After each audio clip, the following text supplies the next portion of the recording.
الحمد لله نحمده ونستعينه ونستغفره ونؤمن به ونتوكل عليه ونعوذ بالله من شرور أنفسنا ومن سيئات أعمالنا من يهده الله فلا مضل له ومن يضلله فلا هادي له ونشهد أن لا إله إلا الله وحده لا شريك له ونشهد أن سيدنا وسندنا ونبينا وحبيبنا وشفيعنا وإمامنا ومرشدنا ومولانا محمدا عبده ورسوله وصلى الله تعالى على خير خلقه محمد وعلى آله وأصحابه وأزواجه وذرياته وبارك وسلم تسليما كثيرا كثيرا أما بعد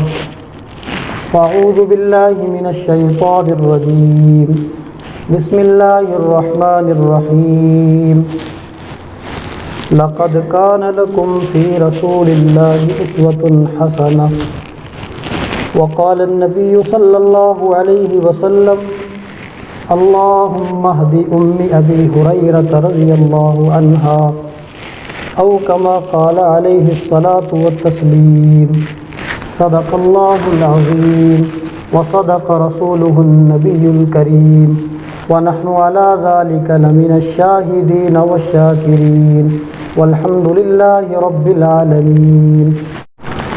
آپ حضرات گزشتہ کئی جمعوں سے پچھلے جمعہ کو چھوڑ کر، کیونکہ پچھلے جمعہ میں یہاں موجود نہیں تھا، سیرت نبی صلی اللہ علیہ وسلم کے عنوان سے گفتگو سن رہے تھے۔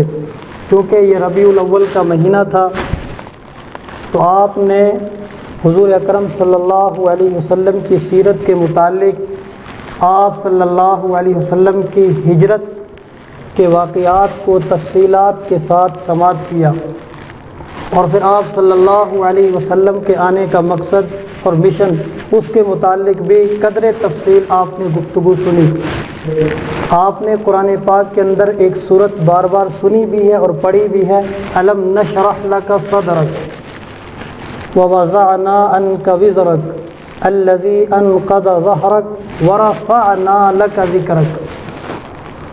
ورفعنا لک ذکرک جو یہ آیت ہے، اس کا ترجمہ یہ ہے کہ اے نبی صلی اللہ علیہ وسلم، ہم نے آپ کی شان کو بہت بلند کیا ہے اور آپ کے نام کو بہت بلند کیا ہے۔ تو اس حدیث کے تحت اور قرآن پاک کی جو آیت پڑھی، اس کے تحت حضور پاک صلی اللہ علیہ وسلم کی شان کے متعلق کچھ گفتگو عرض کروں گا۔ دعا فرمائیں اللہ تعالیٰ کہنے اور سننے سے زیادہ عمل کرنے کی توفیق نصیب فرمائے۔ ورفعنا لک ذکرک، اس کا مطلب ہے کہ اے پیغمبر صلی اللہ علیہ وسلم، ہم نے آپ کی ذات کو، آپ کے کردار کو، آپ کی شان کو اور آپ کے مقام کو بہت بلند کیا ہوا ہے۔ اور یہ بات یاد رکھیں کہ نبی پاک صلی اللہ علیہ وسلم کی سیرت بیان کرنے کا حق کوئی ادا کر ہی نہیں سکتا ہے، اس لیے کہ کسی بھی انسان کے اندر یہ طاقت نہیں ہے، کسی بھی انسان کے اندر یہ قوت نہیں ہے کہ وہ یہ کہہ دے کہ میں نے حضور اکرم صلی اللہ علیہ وآلہ وسلم کی سیرت کا حق ادا کر دیا۔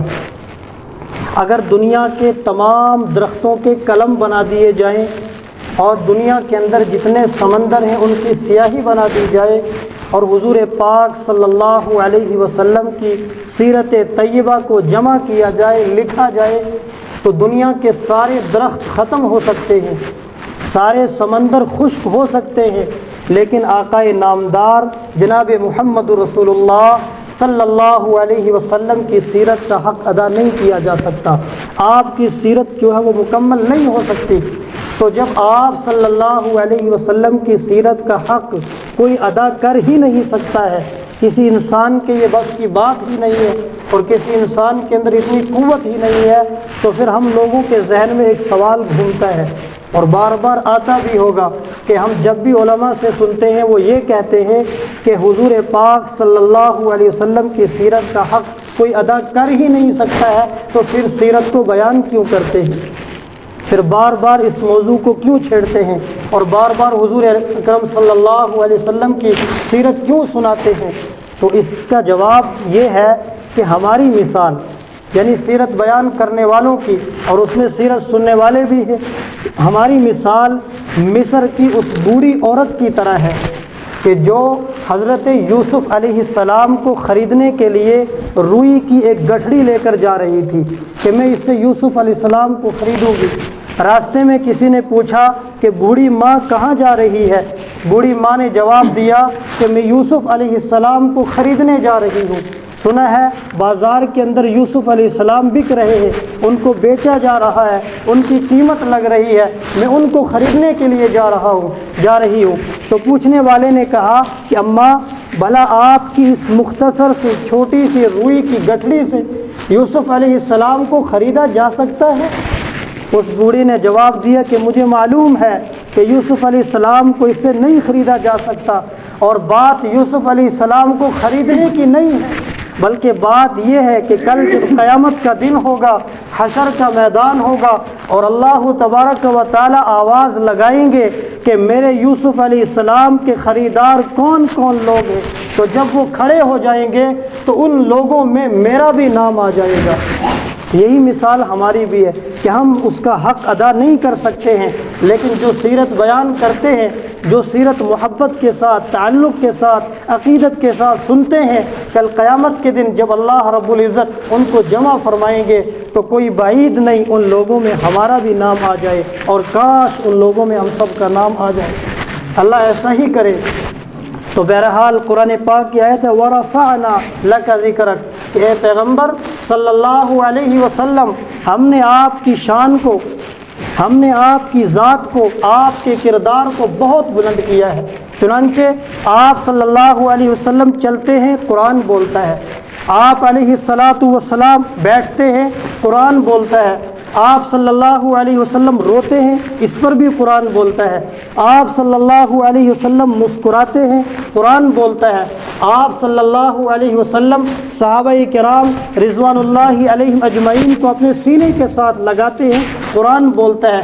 گویا آپ صلی اللہ علیہ وسلم کی ایک ایک ادا کو اللہ رب العزت نے قرآن بنا دیا ہے، اور اللہ تعالیٰ نے فرمایا اے پیغمبر صلی اللہ علیہ وسلم، ہم نے آپ کی ایک ایک ادا پر قرآن پاک کو اتارا ہے۔ کیوں؟ اس لیے کہ آپ ہیں ہی بہت بلند، آپ کا مقام سب سے اعلیٰ ہے، آپ کی شان سب سے اونچی ہے، اور آپ کی وجہ سے ہم نے مکے کی گلیوں کو بھی بلند کر دیا، آپ کی وجہ سے ہم نے مدینے کو، جس مدینے کو یثرب کہا جاتا تھا، آپ کی وجہ سے ہم نے اس کو مدینۃ المنورہ بنا دیا، ہم نے اس کی گلیوں کو بلند کر دیا، اور اے نبی صلی اللہ علیہ وسلم، آپ کی وجہ سے ہم نے آپ کے صحابہ کو اتنا بلند مقام عطا کر دیا کہ قیامت کی صبح تک کوئی جوان، کوئی ولی، کوئی قطب، کوئی ابدال صحابہ کرام کے قدموں کا مقابلہ بھی نہیں کر سکتا ہے۔ اے میرے پیغمبر صلی اللہ علیہ وسلم، جو آپ کا صحابی بن گیا، ہم نے پوری کائنات کے اندر اس کو بلند مقام عطا کر دیا۔ یہی مطلب ہے اس آیت کریمہ کا وَرَفَعْنَا لَكَ ذِكْرَكَ۔ میرے ایمانی بھائیوں، نبی تو دنیا کے اندر بے شمار آئے، کم و بیش 1,24,000 انبیاء کرام علیہم الصلاۃ والتسلیمات اس دنیا کے اندر تشریف لائے، لیکن کوئی نبی کسی بستی کے لیے آیا، کوئی نبی کسی علاقے کے لیے آیا، اور کوئی نبی کسی شہر کے لیے آیا، کوئی نبی کسی زمانے کے لیے آیا، اور کوئی کسی ایک ملک کے لیے آیا، کوئی کسی ایک موضع کے لیے آیا، لیکن میرے اور آپ کے پیغمبر آمینہ کے لال جناب محمد رسول اللہ صلی اللہ علیہ وسلم، وہ آسمانوں کے بھی نبی ہیں، زمین کے بھی نبی ہیں، شمس و قمر کے بھی نبی ہیں، شجر اور حجر کے بھی نبی ہیں، اور میرے اور آپ کے آقا جناب محمد رسول اللہ صلی اللہ علیہ وآلہ وسلم تمام نبیوں کے بھی نبی ہیں، بلکہ تمام نبیوں کے امام ہیں۔ آپ صلی اللہ علیہ وسلم جب معراج پر تشریف لے جا رہے تھے، آپ کو بیت اللہ سے بیت المقدس لے جایا گیا، جہاں اس وقت آپ روزانہ نیوز میں سنتے کہ جنگ چل رہی ہے۔ ہمیں چاہیے کہ ہم ان لوگوں کے لیے بھی اللہ رب العزت سے دعا فرمائیں، فلسطین کے مسلمانوں کے لیے، کہ وہاں پر آپ صلی اللہ علیہ وسلم کو لیا گیا اور وہاں پر آپ صلی اللہ علیہ وسلم کی ابتدا کے اندر 1,24,000 کم و بیش انبیاء کرام علیہم السلام نے آپ کی ابتدا کے اندر نماز ادا کی۔ گویا آپ صلی اللہ علیہ وسلم کو امام الانبیاء کا لقب دیا گیا اور آپ کو امام المرسلین بنا دیا گیا، اور پھر وہاں سے آپ کو معراج عطا ہوئی۔ تو میرے ایمانی بھائیوں، حضرت موسیٰ علیہ السلام کے بارے میں آپ سنتے رہتے ہیں کہ حضرت موسیٰ علیہ السلام نے اپنے عصا کو، اپنی لاٹھی کو پتھر پر مارا، اپنی لاٹھی کو پہاڑ پر مارا تو پہاڑ سے پانی کے 12 چشمے نکل آئے۔ دنیا حیران ہو گئی، جبکہ یہ بات قرین قیاس ہے کہ پانی تو زمین سے نکلتا ہے، پانی تو پہاڑ ہی سے نکلتا ہے۔ تو قرآن کہتا ہے فَانْفَجَرَتْ مِنْ حُسْنَتَا عَشْرَةَ عَيْنًا قَدْ عَلِمَ كُلُّ أُنَاسٍ مَشْرَبَهُمْ کہ حضرت موسیٰ علیہ السلام نے لاٹھی پہاڑ پر ماری تو پہاڑ سے پانی کے 12 چشمے نکل آئے۔ تو ایمانی بھائیوں، پہاڑ سے پانی کے 12 چشمے نکلنے میں جتنا بڑا کمال ہے، اس سے بڑا کمال میرے اور آپ کے آقا نے دنیا کو دکھایا، وہ یہ کہ صلح حدیبیہ کے موقع پر میرے اور آپ کے پیغمبر صلی اللہ علیہ وسلم موجود ہیں، پانی ختم ہو گیا، صحابہ کرام کو وضو کرنا ہے، صحابہ کرام کو پیاس لگی ہوئی ہے، صحابہ کرام نے عرض کیا یا رسول اللہ صلی اللہ علیہ وسلم پانی ختم ہو گیا ہے۔ ایک پیالے کے اندر تھوڑا سا 1-2 گھونٹ پانی بچا ہوا تھا۔ حضور اکرم صلی اللہ علیہ وسلم نے فرمایا اس پیالے کو ادھر لاؤ۔ چنانچہ پیالہ حضور پاک صلی اللہ علیہ وسلم کی خدمت کے اندر رکھا گیا۔ آپ صلی اللہ علیہ وسلم نے اپنے ہاتھ مبارک کی انگلیاں اس پانی کے اندر ڈبو دی، پانی کے اندر داخل کی۔ جیسے ہی وہ انگلیاں باہر نکالی تو آپ صلی اللہ علیہ وسلم کی انگلیوں سے پانی کے چشمے بہہ پڑے۔ صحابہ کرام نے پانی پیا، اپنی پیاس بجھائی، اس سے وضو بھی کیا اور برتنوں کے اندر بھر کر وہ پانی اپنے پاس رکھا۔ تو یہ نبی کی شان ہے، یہ نبی کی عظمت ہے، یہ اس نبی کا کردار ہے۔ اسی کو قرآن نے کہا ہے وَرَفَعْنَا لَكَ ذِكْرَكَ، اے پیغمبر ہم نے آپ کی شان کو بلند کر دیا ہے، بہت اونچا کر دیا ہے۔ حضرت ابو ہریرہ رضی اللہ تعالیٰ عنہ ایک صحابی ہیں، حضور اکرم صلی اللہ علیہ وسلم کی خدمت کے اندر حاضر ہوئے اور آ کر عرض کیا یا رسول اللہ صلی اللہ علیہ وسلم آپ میری اماں کے لیے ہدایت کی دعا کر دیں، ابھی تک اسلام نہیں لایا تھا، کہ آپ میری ماں کے لیے ہدایت کی دعا فرمائے۔ آپ صلی اللہ علیہ وسلم نے اپنے دست نبوت آسمان کی طرف اٹھائے اور کہا اللہم اہدی امی ابی ہریرہ، اے اللہ ابو ہریرہ کی ماں کو ہدایت عطا فرما۔ آپ صلی اللہ علیہ وسلم کی زبان سے یہ دعا نکلنی تھی کہ ابو ہریرہ رضی اللہ تعالی عنہ دربار نبوت سے دوڑتے ہوئے گھر کی طرف جانے لگے۔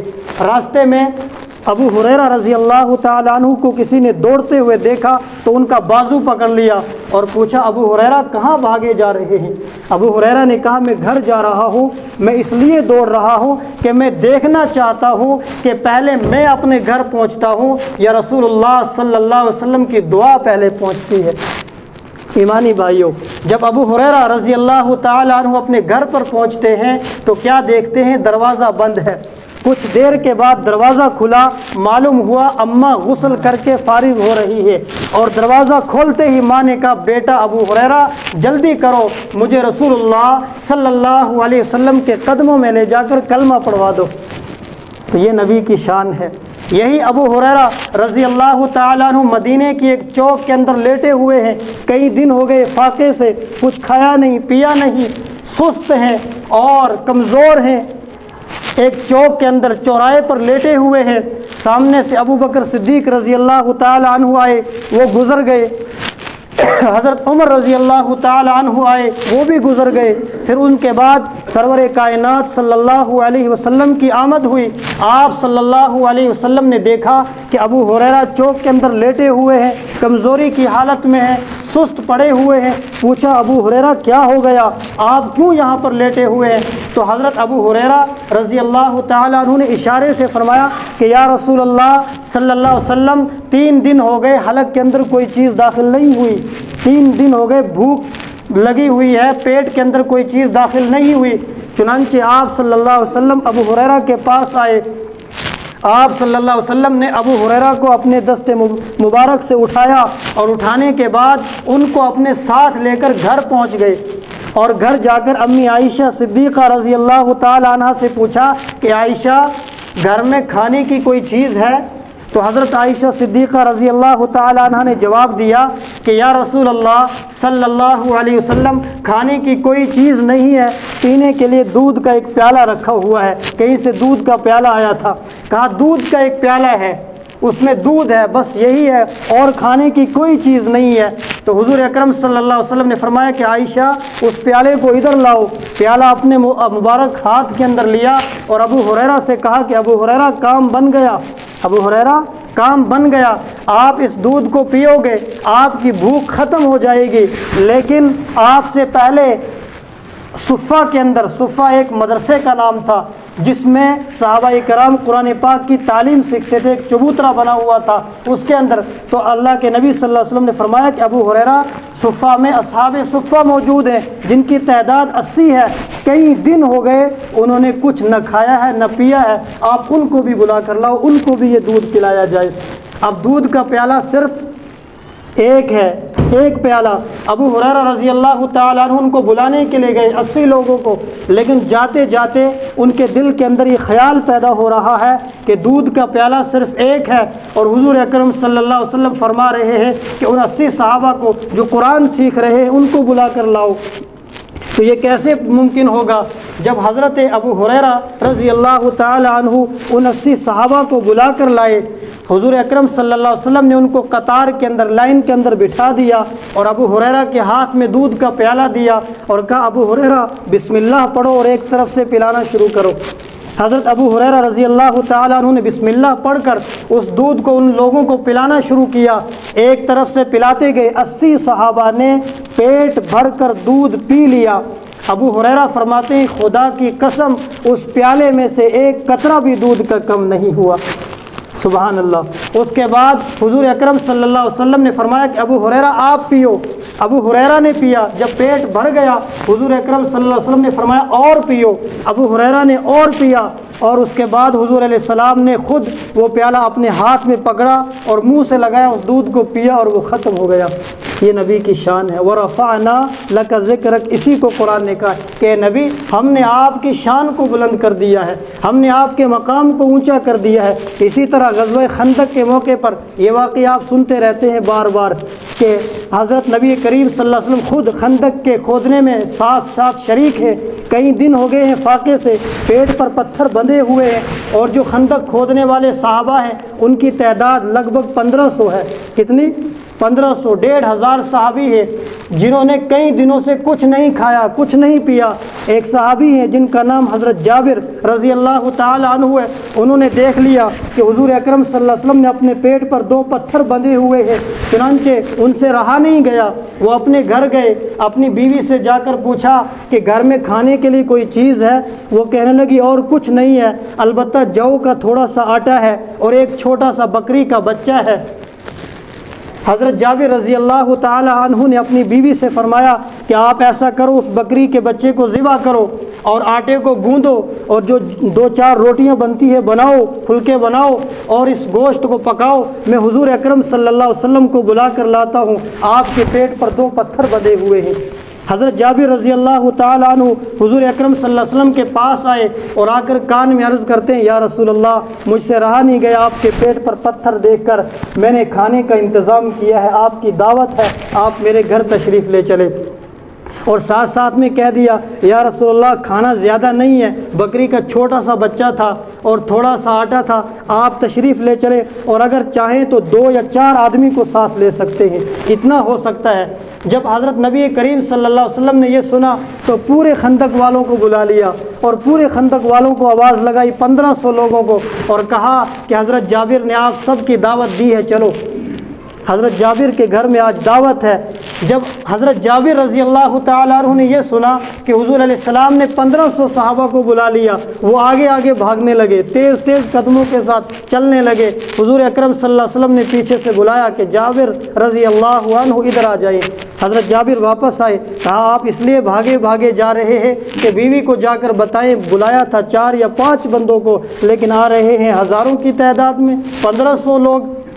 خبردار میرے وہاں پہنچنے سے پہلے جس برتن میں، جس ہانڈی کے اندر آپ نے گوشت کو پکایا ہے اس کو چولہے سے نیچے مت اتارنا۔ چنانچہ حضرت جابر رضی اللہ تعالیٰ عنہ آگے آگے ساتھ چلنے لگے۔ حضور اکرم صلی اللہ علیہ وسلم 1500 صحابہ کو ساتھ لے کر حضرت جابر کے گھر پہنچ گئے۔ آپ صلی اللہ علیہ وسلم نے کڑچھی خود پکڑی اور اس برتن کے اندر گھمائی، گھمانے کے بعد تھوڑا سا اپنا لعاب مبارک اس گوشت کے اندر ملا دیا، اور اس کے بعد دسترخوان بچھایا گیا اور ٹولیوں کے اعتبار سے 100 200 صحابہ کو بٹھاتے گئے اور گوشت کھلاتے گئے، روٹیاں کھلاتے گئے۔ 1500 صحابہ نے پیٹ بھر کر گوشت کھا لیا، لیکن ہنڈی کے اندر گوشت جو ہے ویسے ہی بچا ہوا ہے۔ اس کے بعد حضرت جابر رضی اللہ عنہ کو کھلایا، ان کی اہلیہ کو کھلایا، اور ایک روایت کے اندر آتا ہے کہ حضرت نبی کریم صلی اللہ علیہ وسلم نے جب 1500 صحابہ کو کھلا لیا اور کھانا پورا ہو گیا، اس کے بعد دسترخوان کے اوپر جو ہڈیاں بچی ہوئی تھی، حضرت جابر سے فرمایا کہ جابر ان ہڈیوں کو جمع کرو۔ ان ہڈیوں کو جمع کیا گیا، سرور کائنات صلی اللہ علیہ وسلم کے سامنے رکھی گئی۔ آپ نے ہاتھ اٹھائے کہ اللہ، ہم نے تو تیرا دیا ہوا رزق کھا لیا ہے، ہم نے تو تیرا دیا ہوا رزق کھا لیا ہے۔ اس غریب صحابی یعنی جابر رضی اللہ تعالیٰ عنہ کے جو بکری کا بچہ تھا اس کو زندہ کر دیجئے۔ چنانچہ بعینہ ہی وہی بکری کا بچہ جس کو انہوں نے ذبح کیا تھا وہ دوبارہ زندہ ہو گیا۔ سرور کائنات صلی اللہ علیہ وسلم نے فرمایا کہ جابر یہ لو اپنے بکری کے بچے کو سنبھال لو، ہمیں تو ہمارے اللہ نے کھلا دیا۔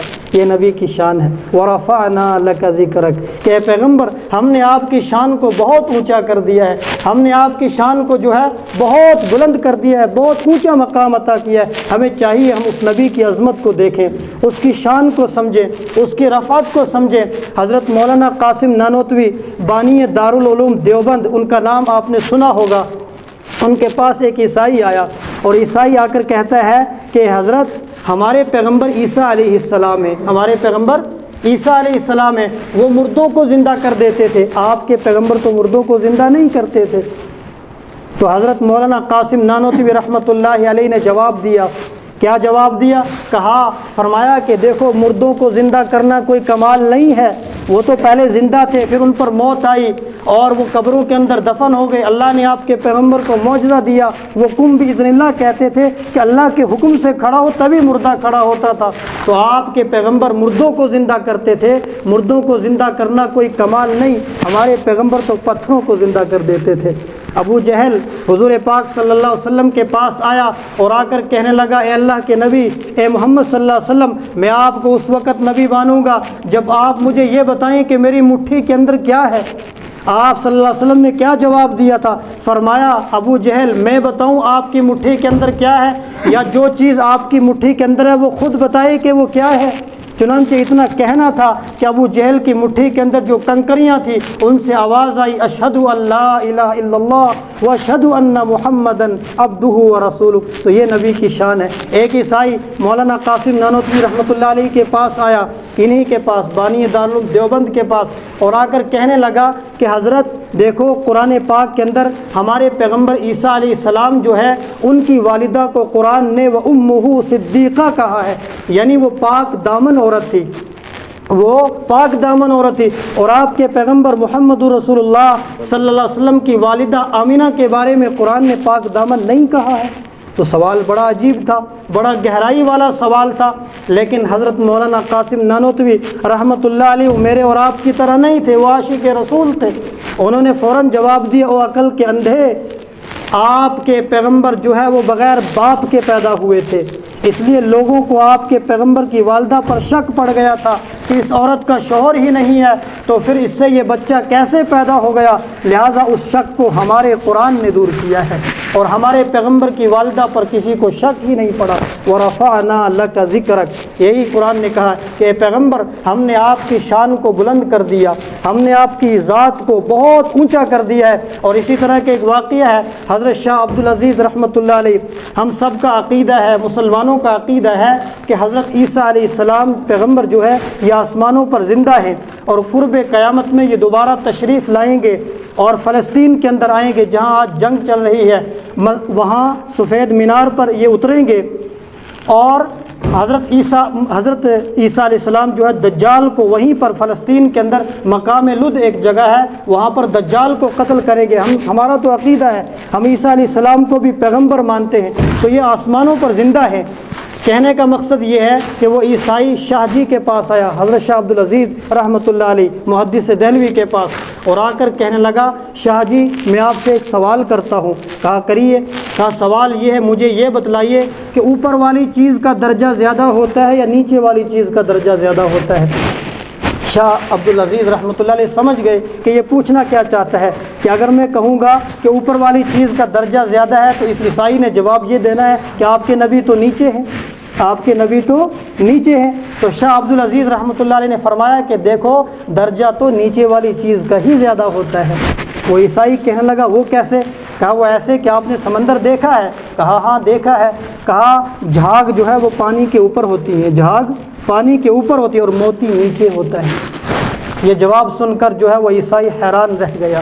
اس کے بعد ایک عیسائی آیا شاہ عبدالعزیز رحمۃ اللہ علیہ کے پاس اور سوال کرنے لگا کہ شاہ جی مجھے یہ بتلائیے کہ ایک آدمی جو ہے وہ جنگل کے اندر سفر کر رہا ہے، سفر کرتے کرتے وہ راستہ بھول گیا، سفر کرتے کرتے سمجھنے کی باتیں ہیں یہ، وہ سفر کرتے کرتے راستہ بھول گیا، لیکن اس نے دور سے دیکھا کہ ایک درخت کے نیچے ایک آدمی سویا ہوا ہے اور اس کے پاس ایک آدمی بیٹھا ہوا جاگ رہا ہے۔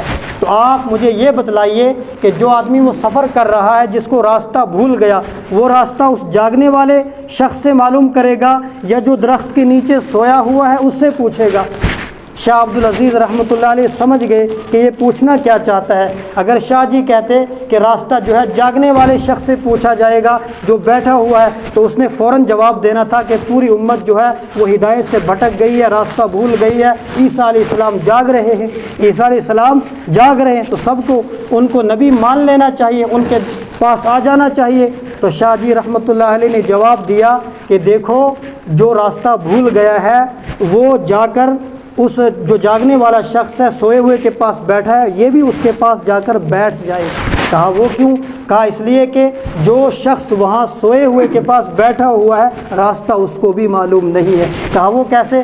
کہا وہ اسی لیے تو اس کے پاس بیٹھا ہوا ہے کہ اس کو راستہ معلوم نہیں ہے، وہ انتظار کر رہا ہے کہ جب یہ اٹھے گا مجھے بھی راستہ بتائے گا اور آپ کو بھی راستہ بتائے گا۔ یہ جواب سن کر وہ حیران رہ گیا۔ قرآن نے کہا وَرَفَعْنَا لَكَ ذِكْرَكَ، کہ پیغمبر ہم نے آپ کی شان کو اونچا کر دیا ہے، بہت بلند کر دیا، وقت نہیں ورنہ میں اس پر دو چار اور واقعات عرض کرتا۔ بہرحال حضرت نبی کریم صلی اللہ علیہ وسلم جو ہے یہ ایک حدیث ہے، آپ علیہ السلام خود فرماتے انی ثمرۃ دعوت ابی ابراہیم، کہ میں اپنے ابا حضرت ابراہیم علیہ السلام کی دعاؤں کا ثمرہ ہوں۔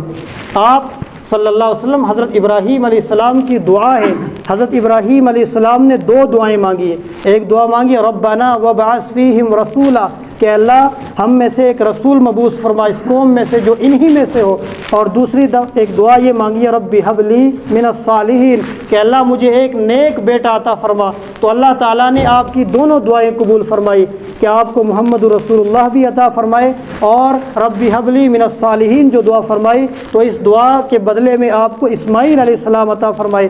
حضرت شاہ بخاری رحمۃ اللہ علیہ فرماتے ہیں کہ ابراہیم تجھے مبارک ہو کہ تو نے دونوں دعائیں ایسی مانگی کہ ایک کو مانگا جو زمزم والا ہے اور دوسرے کو مانگا جو کوثر والا ہے۔ اللہ تعالیٰ سے دعا فرمائے اللہ تعالیٰ مجھے اور آپ کو اپنے پیارے آقا جناب محمد رسول اللہ صلی اللہ علیہ وسلم کی شان سمجھنے کی توفیق نصیب فرمائے اور آپ کے نقش قدم پر چلنے کی توفیق نصیب فرمائے۔ وآخر دعوانا ان الحمد للہ رب العالمین۔ جن حضرات نے سنت ادا نہیں کی ہے وہ سنت ادا